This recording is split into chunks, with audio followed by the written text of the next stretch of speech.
Selamat sore saudaraku yang kekasih.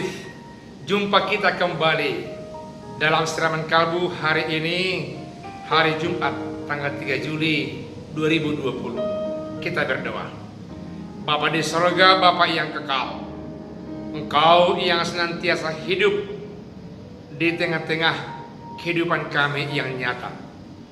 Engkau yang memberkati segala sesuatu, aturan demi untuk kemuliaan nama-Mu, yang menyempurnakan aturan dalam nama Yesus, seperti menyempurnakan hukum Taurat, supaya jelas cinta kasih kami kepada Allah Bapa di sorga, supaya makin jelas cinta kasih kami terhadap sesama manusia. Perdengarkan sabda-Mu yang menjadi pegangan kehidupan kami, sehingga kalbu memperoleh kepastian di dalam mengarungi kehidupan ini. Dalam nama Yesus kami berdoa, amin. Saudaraku yang kekasih, firman Tuhan buat kita terambil dari Roma 7 ayat yang ke-7 sampai ayat yang ke-20. Cukup panjang Bapak Ibu, dikatakan firman Tuhan demikian. Jika demikian, apakah yang hendak kita katakan? Apakah hukum Taurat itu dosa? Sekali-kali tidak. Sebaliknya, justru oleh hukum Taurat aku telah mengenal dosa, karena aku juga tidak tahu apa itu keinginan, kalau hukum Taurat tidak mengatakan jangan mengingini. Tetapi dalam perintah itu dosa mendapat kesempatan untuk membangkitkan dalam diriku rupa-rupa keinginan. Sebab tanpa hukum Taurat dosa mati. Dahulu aku hidup tanpa hukum Taurat, akan tetapi sesudah datang perintah itu dosa mulai hidup. Sebaliknya aku mati, dan perintah yang seharusnya membawa kepada hidup ternyata bagiku justru membawa kepada kematian. Sebab dalam perintah itu dosa mendapat kesempatan untuk menipu aku, dan oleh perintah itu ia membunuh aku. Jadi hukum Taurat adalah kudus, dan perintah itu juga adalah kudus, benar dan baik. Jika demikian, adakah yang baik itu menjadi kematian bagiku? Sekali-kali tidak. Tetapi supaya nyawa bahwa ia adalah dosa, maka dosa mempergunakan yang baik untuk mendatangkan kematian bagiku, supaya oleh perintah itu dosa lebih nyata lagi keadaannya sebagai dosa. Sebab kita tahu bahwa hukum Taurat adalah rohani, tetapi aku bersifat daging, terjual di bawah kuasa dosa. Sebab yang aku perbuat aku tidak tahu, karena bukan apa yang aku kehendaki yang aku perbuat, tetapi yang aku benci itulah yang aku perbuat.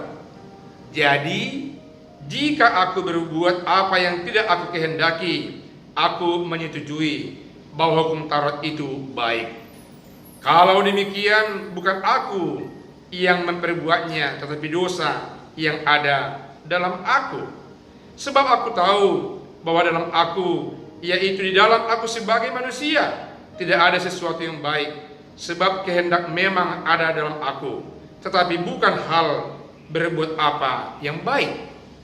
Sebab bukan apa yang aku kehendaki, yaitu yang baik, yang aku perbuat, melainkan apa yang tidak aku kehendaki, yaitu yang jahat yang aku perbuat. Jadi jika aku berbuat apa yang tidak aku kehendaki, maka bukan lagi aku yang memperbuatnya, tetapi dosa yang diam dalam aku. Demikian firman Tuhan.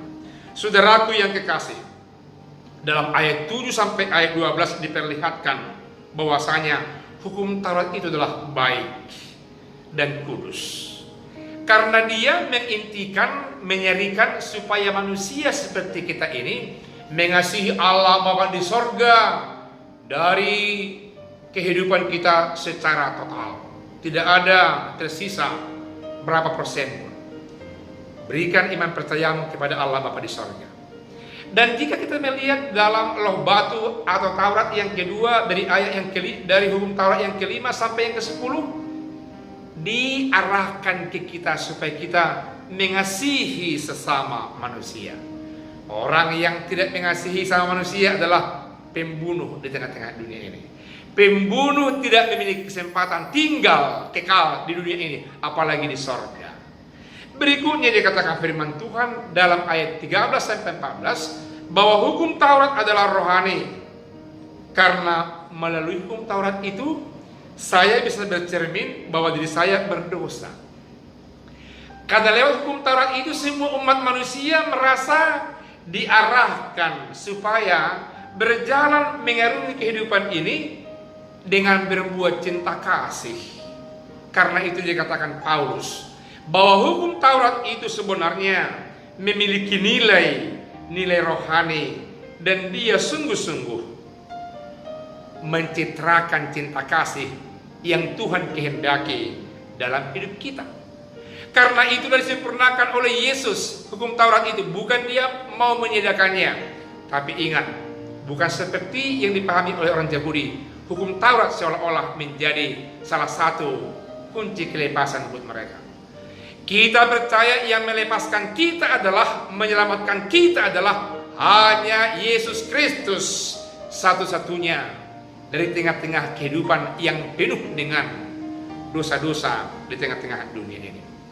Ayat yang ke-15 sampai ayat yang ke-20 diperlihatkan apa yang mesti kita perbuat, apa yang mesti kita lakukan. Karena segala sesuatu yang kita kehendaki bukan itu yang kita lakukan. Karena segala sesuatu yang kita tahu tentang yang baik justru bukan itu yang kita lakukan.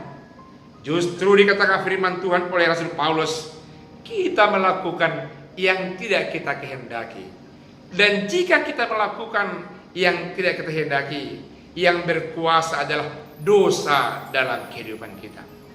Dunia ini sering dikonotasikan, disamakan tempat manusia bergelimangan dosa. Sehingga manusia secara kedagingan cenderung melakukan dosa di sana, dosa di sana, dosa di sini, dosa di mana-mana. Dan kita melakukan yang bukan kita kehendaki itu. Karena apa? Karena dosa merasuk di kalbu kita, di pikiran kita, di indera kita, di pendengaran kita. Seolah-olah dosa semua yang menghimpit kehidupan kita di tengah-tengah dunia ini. Firman Tuhan mengatakan, jikalau kita melakukan yang jahat di tengah-tengah dunia ini, itu berarti bahwa dosalah yang berkuasa dalam kehidupan kita. Mengantisipasi itu, ingat akan firman Tuhan, ingat akan Allah dalam nama Yesus yang kudus, memiliki pengajaran supaya kita tetap mampu untuk kudus, membuat perbedaan hidup kita, cara berpikir kita, cara melihat kita, cara bergaul kita, cara berbicara kita, cara bekerja kita lain daripada yang lain, agar nyatalah supaya kita melakukan kehendak Allah Bapa di sorga melalui Yesus Kristus di tengah-tengah dunia ini, bukan melakukan tuntutan dosa di tengah-tengah semua lapisan kehidupan kita di dunia ini. Kiranya firman Tuhan ini memberikan pencerahan di pikiran kita, memberikan pencerahan di hati sanubari kita, memberikan pencerahan di kalbu kita, sehingga kita lebih segar, lebih tenang, sejahtera, berdamai dalam mengayuhkan langkah kita di tengah-tengah dunia ini. Tuhan Yesus memberkati, amin. Mari kita berdoa. Biarlah segala aturan yang dirumuskan di tengah-tengah dunia ini, di tengah-tengah masyarakat kami yang penuh dengan nilai-nilai budaya dan etika, aturan yang ada di tengah-tengah masyarakat maupun di negara kami, dipenuhi dalam Kristus Yesus, agar kami lebih tenang, lebih senang, lebih sukses untuk melakukannya, dan semua untuk kesejahteraan kami, demi untuk kemuliaan nama-Mu. Hukum Taurat biarlah mensucikan kami, memuduskan kami, membuat kami lebih rohani, tapi kami lebih disempurnakan, diselamatkan oleh kasih Kristus, hukum kasih yang bersarang dalam namanya, dalam kekuasaannya. Itulah yang merebak, yang menyatu dalam kehidupan kami. Dalam nama Yesus kami telah berdoa. Amin.